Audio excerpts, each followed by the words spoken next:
Trăm hai cái 10.000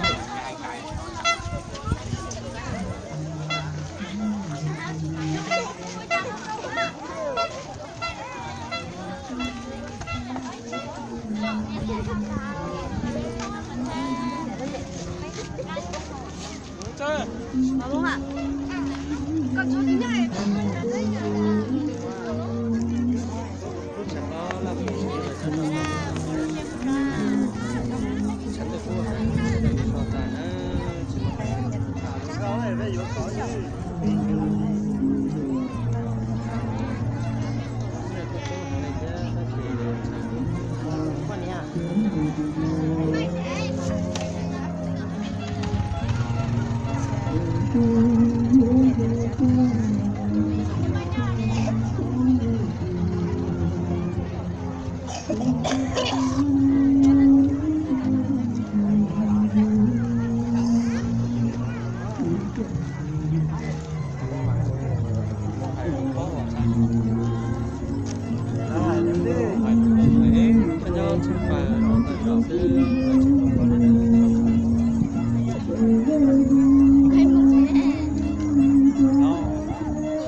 nó giờ là lớn rồi là phụ nhớ tao là về thằng đó cho tôi nhiều sẽ đợi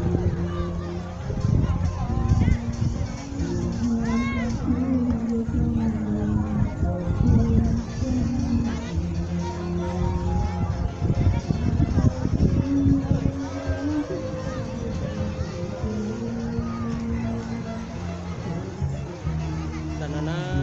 là phụ giờ lúc rồi nó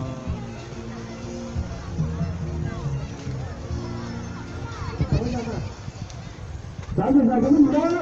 khi mà có tay cờ đó rồi đó này, nó có dạy cho mình tham gia cả làm gì rồi đó đó, tất cả chúng ta cho là nó có tay cờ này,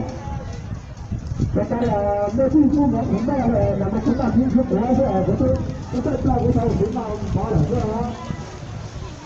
bây giờ đó mình chúng ta thì chúng ta có thể tài nó giải đây nó chúng ta rồi đó,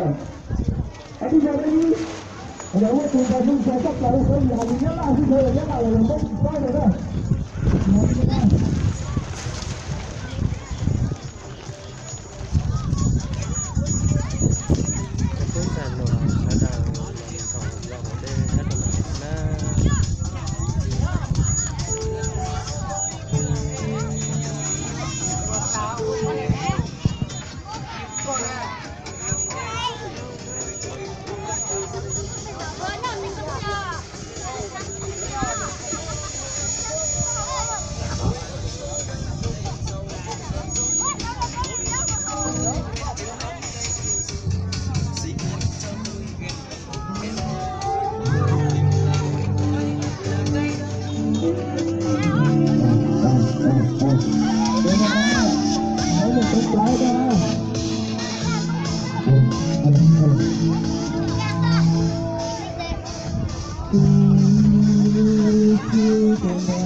ta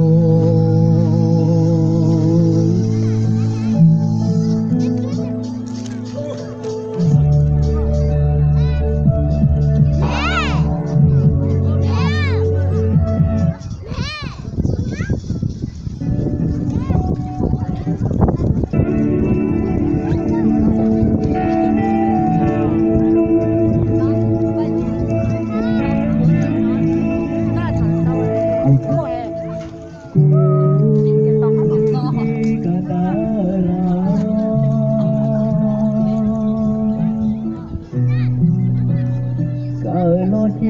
là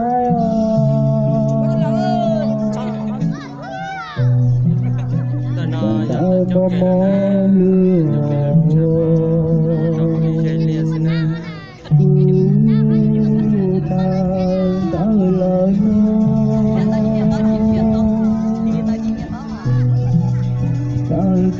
lo chi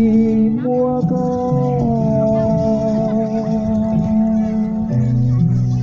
là để cờ vì sao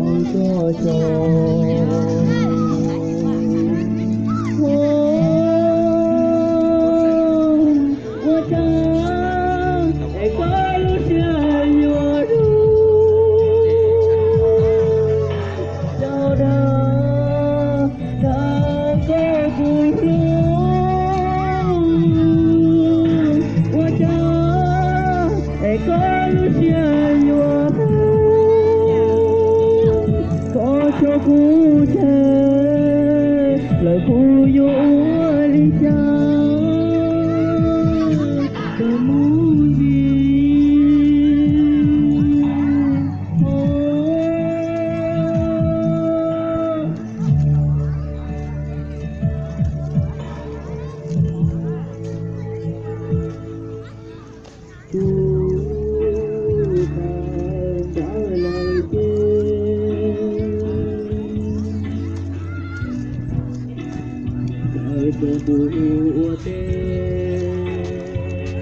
ta đó là cho xe để cho tôi chọn vào một tiền nữa sao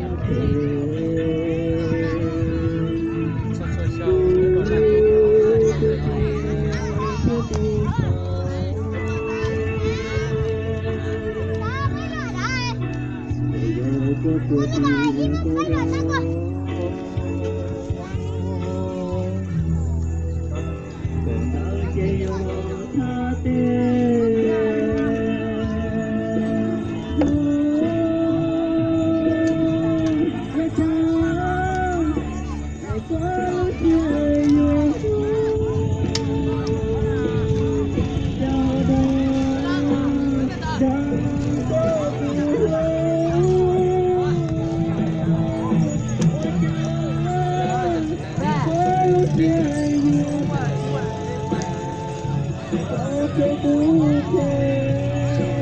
còn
là phải chết à?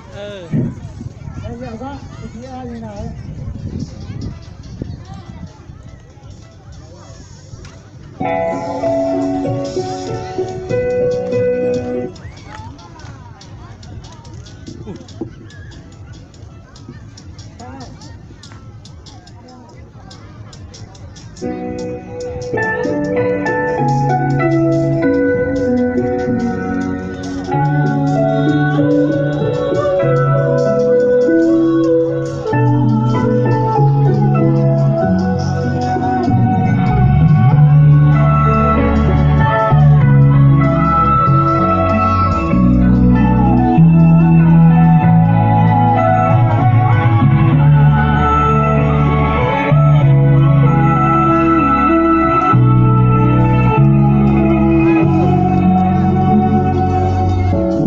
Tôi ta đã từng trải qua bao nhiêu năm ghét tha yêu như vậy mà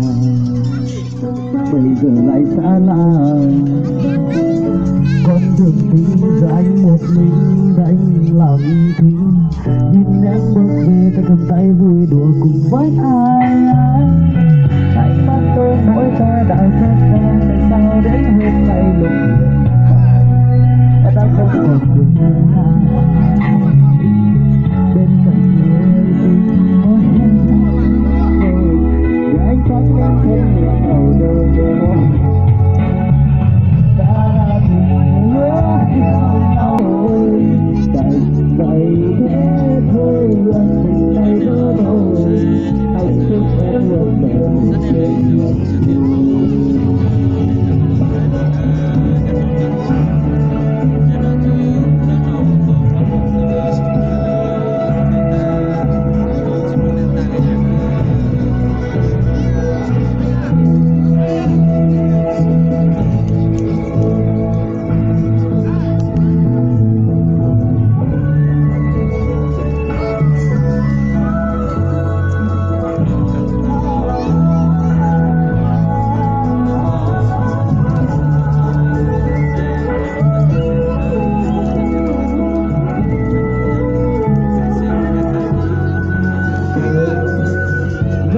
tôi ta đã từng trải qua bao nhiêu năm ghét tha yêu như vậy mà bây giờ lại